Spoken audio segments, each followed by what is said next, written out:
Bonjour à toutes et à tous et bienvenue sur Sensation. L'association Les Enfants du Bénin Plateau œuvre depuis 2019 à donner aux enfants de ce village du Togo les moyens pour qu'ils puissent suivre une scolarité normale en leur apportant du matériel pédagogique. Pour en parler, je suis accompagnée de Marie Bray, présidente de l'association. Bonjour. Bonjour. Alors tout d'abord, pourquoi avoir voulu venir en aide aux enfants de ce village précisément ? C'est une histoire familiale.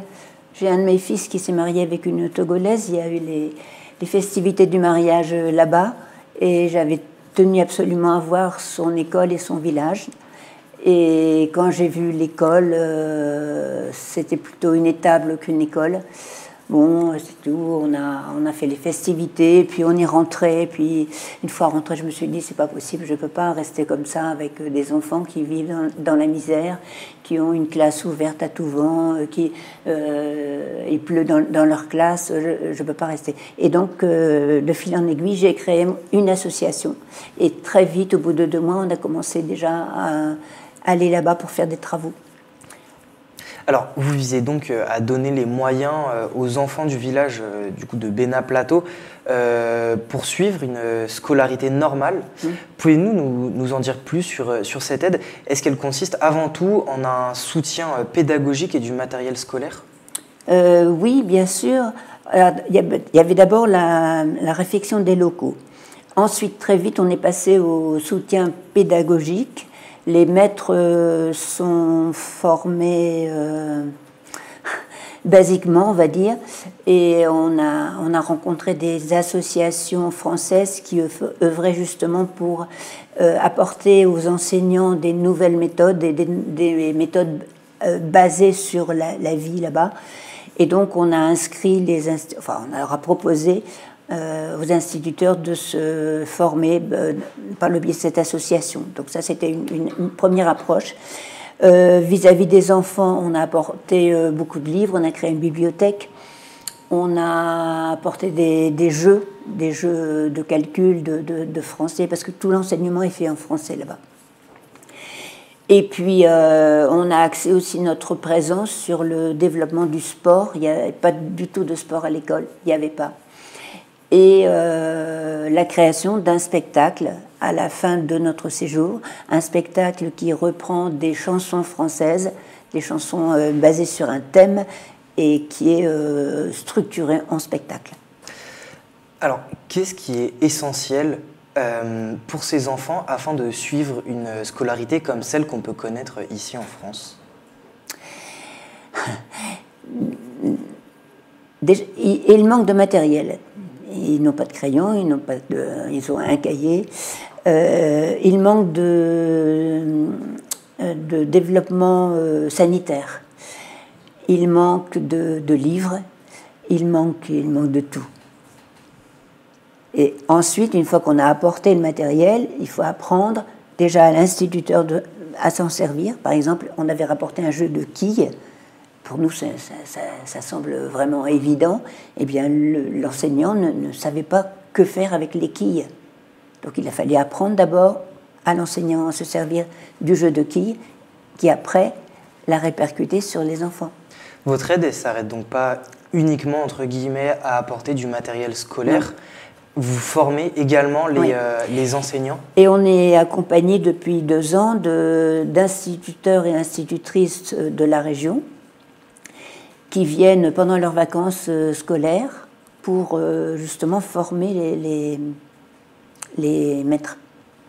Alors, vous avez mis en place, des spectacles, des activités sportives et des jeux pour stimuler autrement les enfants dans leur apprentissage. Quels sont les objectifs de ces différentes activités? Eh bien, c'est toujours la même chose, c'est l'ouverture de l'éveil de l'enfant. L'intérêt qu'il peut avoir à découvrir le monde. Par exemple, il ne savait pas qu'on avait marché sur la Lune. Ça fait quand même 60 ans que ça s'est passé. Et par le biais du sport, par exemple, apprendre et insérer dans leur tête les notions de droite, gauche, devant, derrière, qu'ils connaissent très mal. Je pense qu'ils les connaissent dans leur langue, mais pas en français. Et ça, c'est nécessaire pour les mathématiques, pour apprendre à poser une addition, une soustraction, pour savoir en haut, en bas, au-dessus, en dessous. Alors, votre aide, elle ne s'arrête pas à un soutien scolaire. Grâce à vous, de nombreux projets ont vu le jour pour améliorer la vie dans le village. Est-ce que vous pouvez nous en dire un petit peu plus sur ces différents projets? Oui, on a construit un four à pain et on a eu bien du mal à avoir une équipe de boulangers. On a soutenu l'équipe de foot féminine, une équipe de foot en classe de 5e. Et ben, l'équipe de foot féminine, elle est laissée à l'abandon parce qu'il n'y a que les garçons qui comptent. Les garçons sont équipés par elle. Voilà. On a mis en place aussi une aide au développement de l'agriculture. Il continue à agir en agriculture, mais avec des notions très traditionnelles.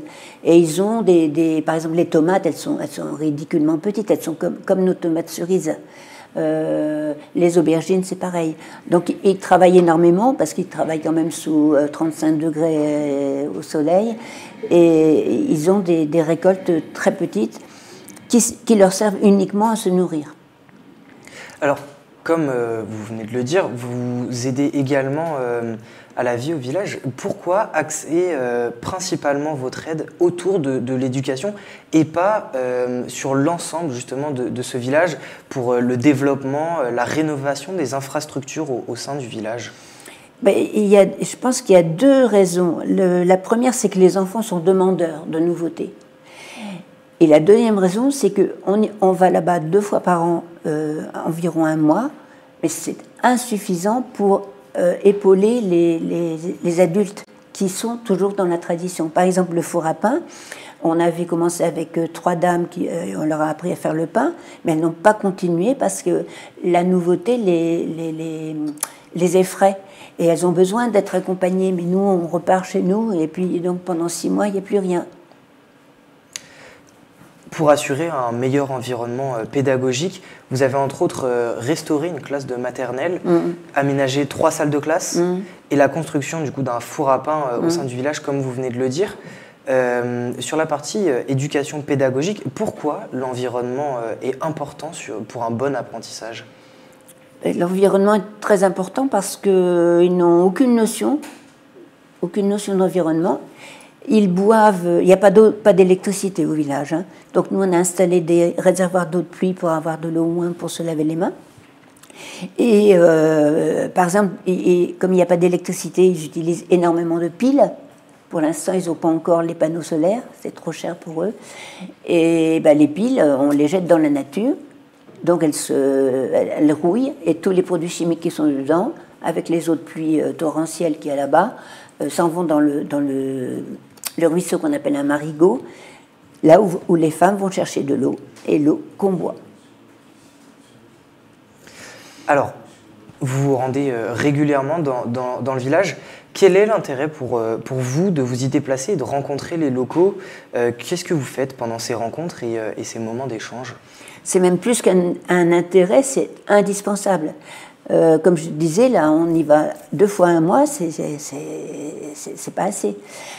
Et le but quand même de toute notre action, bon, il y a les enfants, mais il y a aussi les adultes, c'est de mettre en place des adultes qui vont pouvoir nous seconder et nous succéder après, dans les idées qu'on essaye d'instaurer. Alors, dans la dernière minute, ce dimanche 2 juin, oui, vous organisez une course solidaire à Brétigny-sur-Orge. Oui. En quelques mots, quel est l'objectif de cet événement? Comme dans toutes les associations, c'est de récolter des fonds. Alors, dans notre association qui comporte 40 adhérents, on a 2 jeunes qui font partie de la communication et qui ont eu l'idée de mettre en place cette course. Donc, on a le soutien de la mairie de Brétigny. Et dimanche, on va courir sur 2 circuits, un circuit de 8 km et un circuit de 2 km. Merci beaucoup Marie Bray d'avoir été avec nous sur Sensation. Je le rappelle, vous pourrez retrouver toutes les informations concernant l'association Les Enfants de Bénat Plateau sur leur site internet enfantsdebenatplateau.wixsite.com. Et pour revoir ou réécouter cette émission, je vous donne rendez-vous sur notre application et notre site internet radiosensation.fr.